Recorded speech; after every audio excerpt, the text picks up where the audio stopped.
welcome back to Video Reimagined. I'm Malini. And I'm Eunice. We're happy you're here again. This is now our third show. Welcome, welcome. Yeah, we're so happy to have you. So the debate at Socialive currently is it GIF or is it GIF? So Eunice, where do you stand? I stand at GIF. Now, mind you, I don't normally say this word out loud a lot. I feel like I just use them more. But if I was to be asked, which I was just now, I would definitely say GIF because graphic GIF, you know, right? Yeah, I see that. What do you say?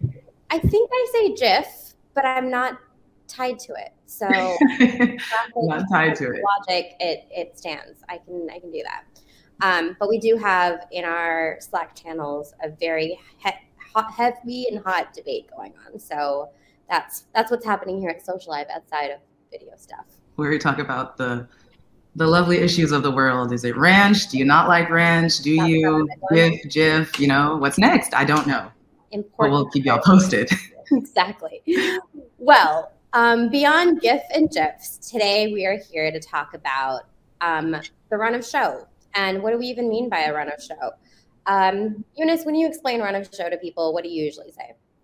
I usually say it's how you outline your session, your broadcast, what you want to do. And recently I heard the term, it's an audio visual breakdown of what's going on in your broadcast, right? So it allows us to know what is the segment about, who's included, how long is each segment, things like that, so that everyone is aligned on everything. We all know the flow and we're all in sync of how the broadcast is going. Yeah, with the demand of video rising as much as it has been, I think these video experiences need to just have a little bit more pre-planning and are curated in the right way. So having these run of shows, I think, has immensely helped my customers because then everyone is aligned, as you said. Speakers know what they're doing. I think the likes of Connor, who's producing for us today, aka our technical producers, are always very grateful because they know when to put on those lower thirds, take them off, move into different layouts. So I think it just helps keep everyone aligned. Yeah. So let's dive into it. How do you actually create a run of show, and what are the best practices accordingly? So momentarily, I think you'll see one of our own run of shows in place that we used today, actually, to plan for this. And what do we usually tell our customers to include, Eunice? Well, start with the basics. You know, how do you want to start it off? You want to have your start card. You want to have who your guests are. You know, you want to make sure that you're planning all that out. And then also your end card, you know, what are you ending with? So those are the basics of when you're starting out doing a run of show. Go ahead. I was going to say, even before we get into that, and I might have misguided you in what I was even asking for, is what's the prep, right? So even telling customers what's the role that you're going to be playing, who's managing it, who's reaching out to the guest speakers, do they know what they're talking about, when the tech checks are, all of that good stuff, just to have it in one place keeps everyone aligned. Because I know with internet troubles and people starting to move around again, it just helps keep everyone aligned. So let's say someone like Eunice, who I think you're freezing up a little bit. Are you still there? Can you hear me? Everyone hear me? Okay, great. Yes, I'm having a little bit of internet. This is a great example. If Eunice did drop, I would still have a run of show to know how to continue with it, know what Eunice's talking points are. So that's just an example of what we do as our prep work. And so that the likes of, again, Connor, who's our producer today, Dara, who helped put this all together, they're just keeping us all in check, and we know exactly what we're going to be doing and saying. Anything else you would add to that you've heard from customers, Eunice?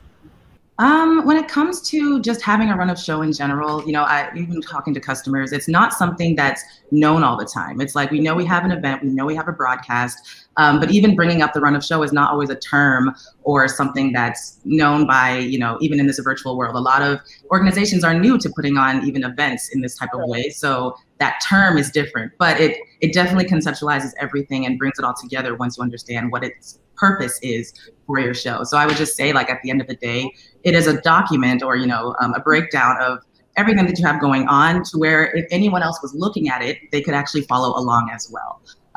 One thing I've noticed, I don't know if it's happened to you, is that as customers are building this out, they either realize opportunities to make it a little bit more complicated and more fun. And I think Connor's doing that right now. He's like zooming in on me because I'm making a larger point.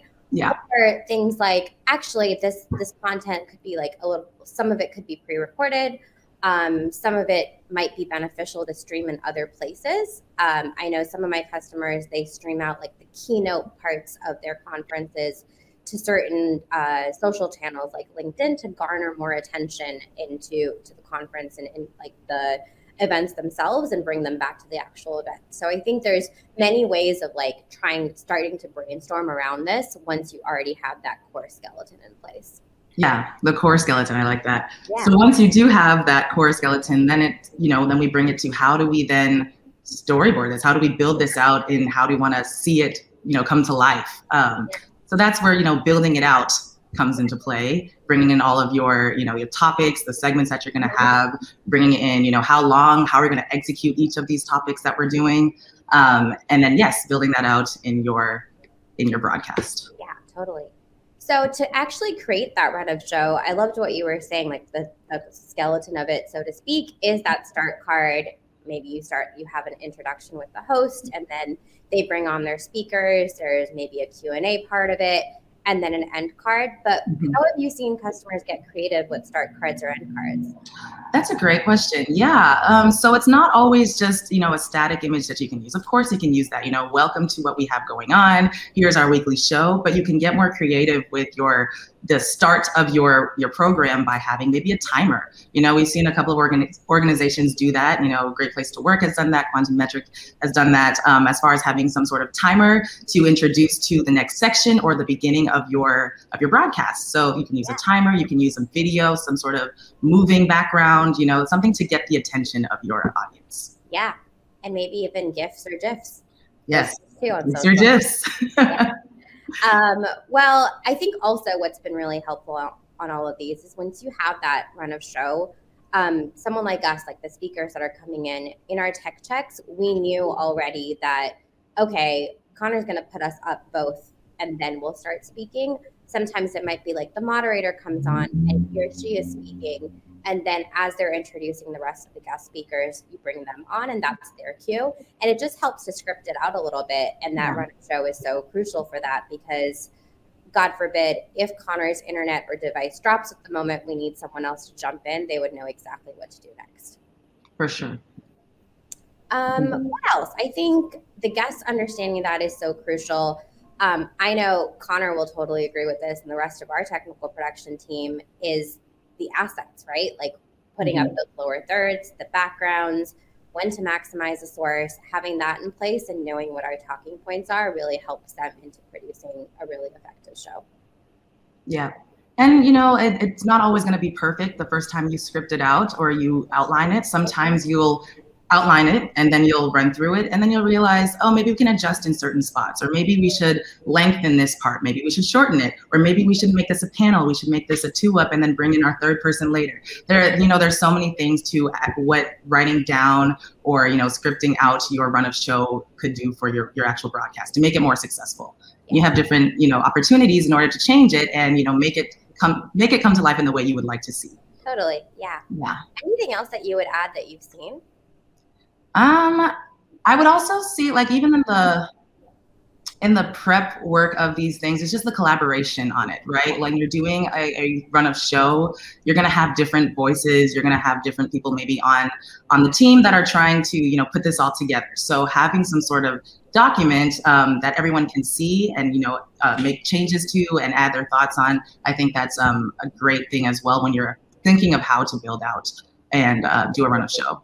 Yeah, I think that's a great point, that you want to make sure the content and the way that you're presenting it matches the way that people are speaking to the points, right? Yeah. So being able to say that if you're talking about something from a larger point of time, does it make sense to add in some pre-recorded content or B-roll, as we call it?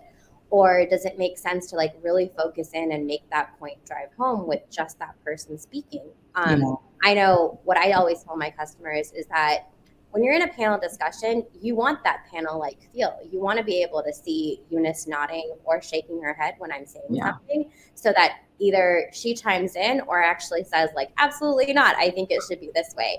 And I think that's what that virtual interaction that you get out of these panel discussions is so great, to like really see how the panelists are interacting. For sure. Cool. How do we get into building it out? Once we've thought of it and we've written it down, how does the rest happen? That's the magic that I think all our producers do. So being able to build it up in the background. I know we have a little short video for you to see. Maybe Connor, you can start playing that while we walk the audience through it. When creating a run of show, you want to be super clear with how you label everything. For example, label every asset in your run of show the same file name that you uploaded to the studio with. That way you always know what everything is and where it belongs. So clearly to the point where you could hand it off to somebody who knows nothing about your program and they could rebuild it from scratch.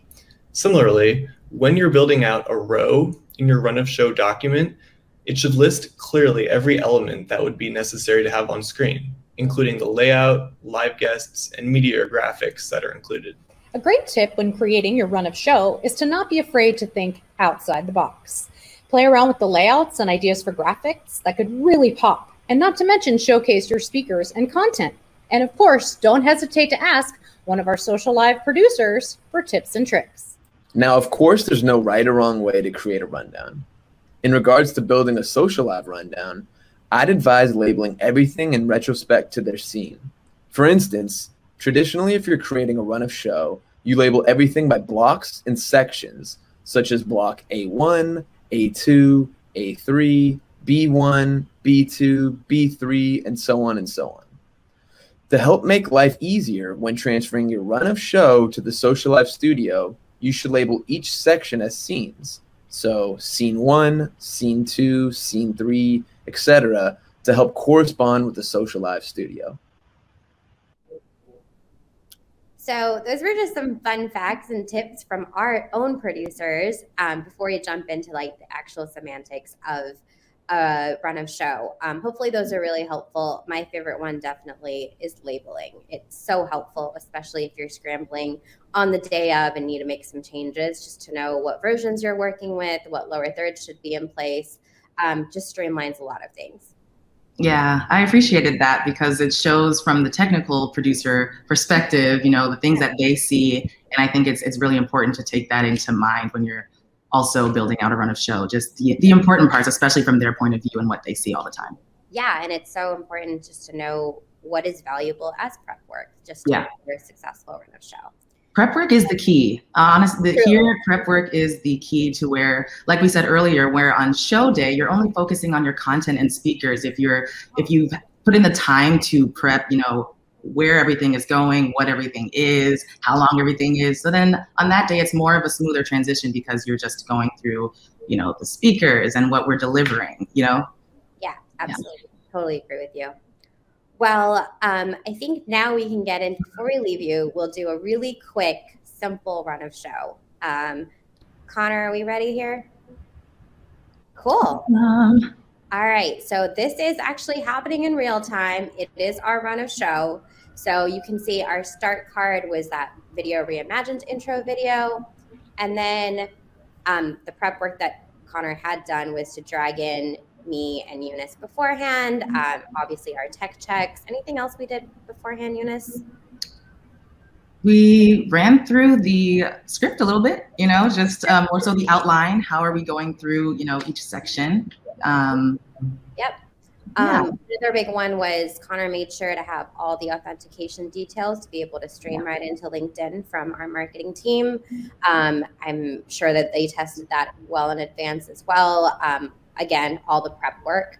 And then, you know, I think the creativity here comes from the technical producers of Connor's choice of when he decided to maximize a source or take on and off the lower thirds, things like that, so that he can really make sure that the audience is focusing on that real-time run show. That's actually my favorite part. Once you've planned out where you want to, you know, how you want your outlined to be. You know, you have your start card, you have your assets in place, you have your speakers and the layouts you want them in.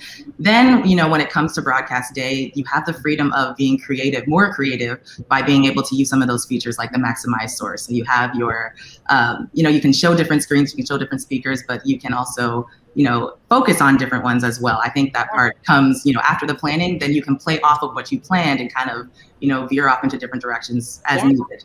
Yeah. Before we leave, I think one of the stories to add to that is that we were planning this out, did a tech check, went through the script, and I think both of us, as well as the rest of the team, were thinking like, how do we spice this up a little bit? And that's how we got that pre-recorded content from our technical producers. So, you know, tips right from the experts and the people who are living this day in and day out was frankly an afterthought, but I think a really effective one, because we were able to get their insights and build it into the run of show. So totally agree with you there. Definitely. Awesome. Well, I think that's it. Anything else you would add? I guess, no, not really. Just more so of the best practices around, I think those takeaways, you know, what are things that we can leave the audience with as far as when you're building out your run of show, what are some key things to remember in addition to what our lovely technical producers already told us already? I think one of the biggest takeaways, I think, is have that shared document. Make sure everyone knows their roles, where we're streaming into, you know, timings of when we're starting. That should obviously be on your calendars, but I think also just having it in one place as a source of truth is super helpful. And then breaking it down like we went through, like each scene, what it should look like. And then if you can, add in a little bit of color to your speaking point so that the likes of our producers know when to like move on to the next scene. Yes. I would add to that, in the spirit of prepping and planning, while that is so important, make sure we do it. I do want to also encourage to actually have time to rehearse, because that also allows you to enhance your broadcast, right? As you go along, you get to see, oh, maybe that doesn't work, or actually, no, let's add this in, you know? And I think as many times as you get to rehearse, or just, you know, at least once being able to see how the flow that is actually depicted, I think that is a great thing to walk away with. Always leave some time if you can to rehearse.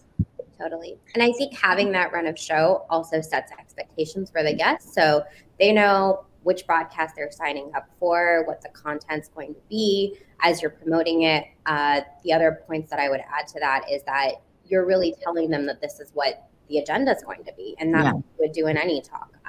So I think that helps the audience with their expectations too. And if possible, having them chime in on questions they want answered beforehand, so that you know what to address and make sure it's a really effective broadcast session for them. Agreed. And then I think the last thing, just to iterate over and over again, streamline, label, and know your assets so that nothing gets confused. We're in the green room right now, but we can see our producer vigorously nodding at that. So that's a big one for sure. Labeling your assets, making them available to everyone, you know, in those shared documents, having that, if you just, you know, sharing links, sharing the video, or, you know, any videos that you upload, any images that you upload, so that everyone has access to them and can see and can grab it where they need to. And it really eliminates the back and forth through email. It streamlines that process so much more. Yeah, absolutely. Yeah. Well, great. I think the last thing I will say that has been so great in the last week is that we now have the ability to pin people in the green room. So this session has been so great for me because, Eunice, you were maximized on my feed, and I can see you all clear, and it really feels like a fireside chat. So I think it's really been such a great way for us to customize this experience. And if I needed my speaking points, I could be seeing that too by sharing a screen. So it's hopefully going to help your guests even more the next time they jump into Socialive. Yes. Awesome. All right. We'll catch you next time. We thank you all for joining. We'll see you next time. Let us know what you want to know next. We'll see you soon. Talk to y'all later.